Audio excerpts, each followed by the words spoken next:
Құрметті достар, мен қазір сіздерге Көкшетау мемлекеттік университетінің электронды кітапханасын пайдалануды көрсетемін.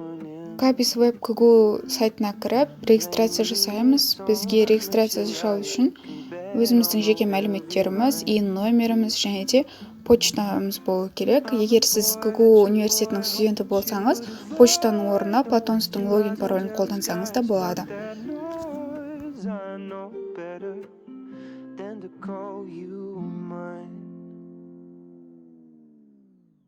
You need to pick me up. I'll be there in 25. I like to push my luck. So take my hand, let's take a drive. I've been living in the future. Міне біздің электронды кітапханамыз ашылды. Өзімізге керек кітапты іздеу үшін электронная библиотека бөліміне кіреміз. Керекті кітаптың авторы мен атын жазамыз. Маған керегі Анеева Айнгүлдің кітапхана тану кітабы. Міне оның номері, мына жерде открыть деген бастырманы басып, өзіміздің ноутбугымызға, компьютерімізға тікелей сақтай аламыз.